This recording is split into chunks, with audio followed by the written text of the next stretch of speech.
O Senhor esteja convosco. Ele está no meio de nós. Proclamação do Evangelho de Jesus Cristo segundo Lucas.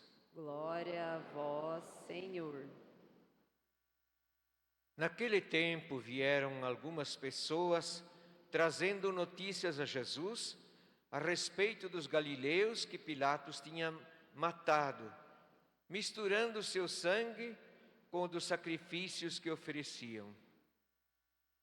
Jesus lhes respondeu: Vós pensais que estes galileus eram mais pecadores do que todos os outros galileus por terem sofrido tal coisa? Eu vos digo que não. Mas se vós não vos converterdes, ireis morrer todos do mesmo modo. E aqueles 18 que morreram, quando a torre de Siloé caiu sobre eles, pensais que eram mais culpados do que todos os outros moradores de Jerusalém? Eu vos digo que não. Mas se não vos converterdes, ireis morrer todos do mesmo modo. E Jesus contou esta parábola. Um certo homem tinha uma figueira plantada na sua vinha. Foi até ela procurar figos e não encontrou. Então disse ao vinhateiro: Já faz 3 anos que venho procurando figos nessa figueira e nada encontro. Corta-a, porque está ela inutilizando a terra. Ele, porém, respondeu: Senhor, deixa a figueira ainda este ano. Vou cavar em volta dela e colocar adubo. Pode ser que venha a dar fruto. Se não der, então tu a cortarás. Palavra da salvação. Glória a vós, Senhor.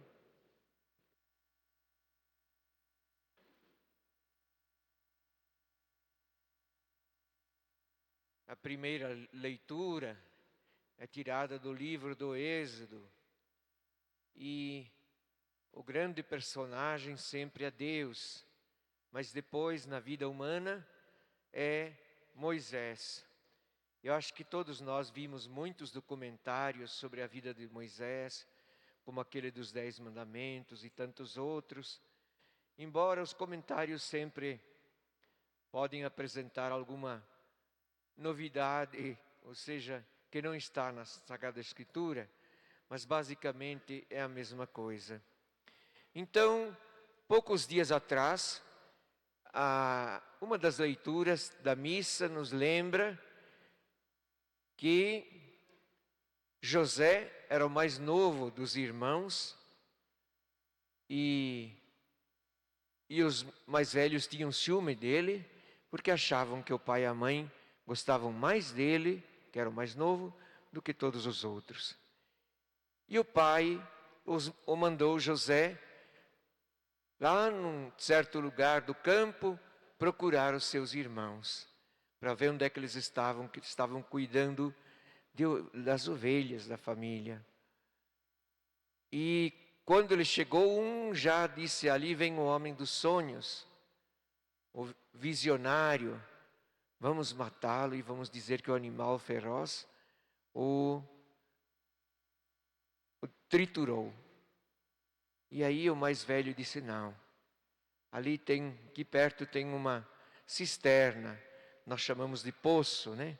Tinha pouca água dentro, vamos colocá-lo ali. Ele dizia isso porque depois ele tinha a intenção de tirar o irmão dele do poço e devolver aos pais. E nisso vinha uma caravana de madianitas que iam para o Egito. E esse irmão mais velho disse: olha, aí estão vindo esses comerciantes com camelos que vão levar especiarias para o Egito. Por que não vendemos o nosso irmão? Os outros concordaram. E assim José foi vendido no Egito.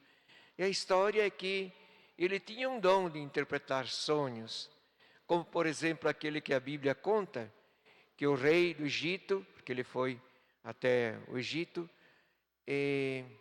diz que teve uma visão, que teve que viu primeiro sete vacas magras e depois 7 vacas gordas, da mesma forma 7 espigas bem fraquinhas de trigo e outras bem melhores. E pediu uma explicação para José, e José disse que teria 7 anos de fartura e 7 anos de carestia. E depois se conta que mandaram destruir os celeiros mais antigos, fizeram maiores, mais novos, para guardar nos anos de fartura, trigo e tudo. E depois a história conta que José foi elevado a uma dignidade de vice-rei do Egito. E na Palestina estava faltando trigo. E os irmãos vão para o Egito para comprar trigo. E lá, bom, eu vou encurtando a história, né? Depois, um dia José teria matado um egípcio, porque perseguia os hebreus, e o escondeu na areia.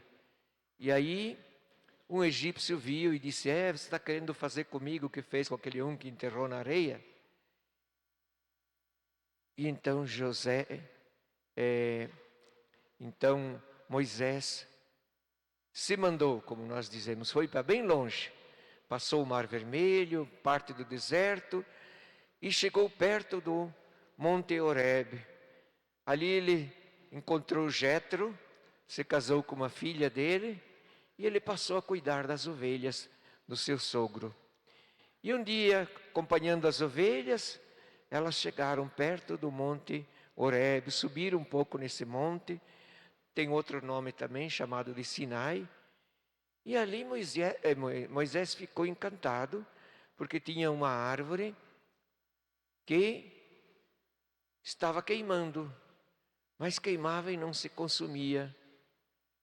E ele disse, eu vou chegar pertinho para ver o que é esse mistério. E aí Deus dialoga com Moisés. Eu vim porque eu quero libertar o meu povo do Egito.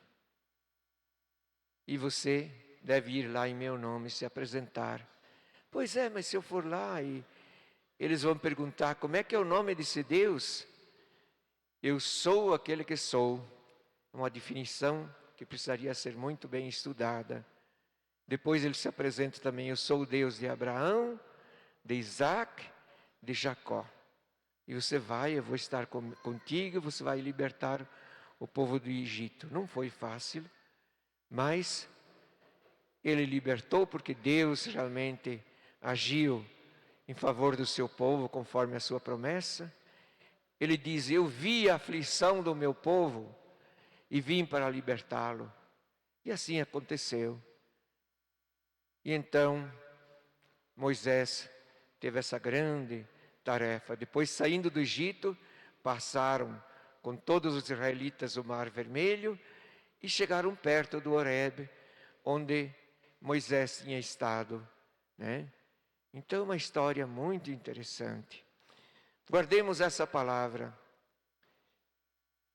Eu sou aquele que é, eu sou o Deus de Abraão, de Isaac e de Jacó, e vi a aflição do meu povo e vim para libertá-lo. Será que Deus conhece nossas aflições? Quer nos libertar? Uma delas é a escravidão do pecado. E aqui Deus quer nos libertar, e a Quaresma traz um apelo fortíssimo de conversão. Conversão. Depois o Evangelho apresenta que vários do povo de Israel que tinham sido libertados do Egito foram mortos, galileus, e o sangue deles foi misturado com sacrifícios que se ofereciam a Deus. Depois teve uma torre em Jerusalém, torre de Siloé, que caiu em cima da cabeça de várias pessoas, morreram. E Jesus pergunta, mas será que eles eram mais pecadores? Eu vos afirmo que não. Mas aí vem a palavra forte. Mas eu vos digo que se vocês não mudarem de vida, não se converterem, vocês vão morrer do mesmo modo. Mudar de vida. Esse é o apelo que o Evangelho nos faz. Gostaria de deixar um minutinho de silêncio para que vocês, cada um, fizesse uma pergunta que eu vou fazer a mim mesmo e também a vocês. Lá do fundo do coração, se a gente faz um pouquinho de silêncio, Deus vai demonstrar, vai dar a entender, a gente vai entender em que ponto Deus quer que a gente mude para se converter de verdade e seguir o que Deus nos pede. Um minutinho de silêncio. É importante ouvir essa voz. Não é uma voz da nossa cabeça, é uma voz que vem lá do nosso coração. O que Deus nos pede com essas leituras que nós acabamos de ouvir, sobretudo com o Evangelho?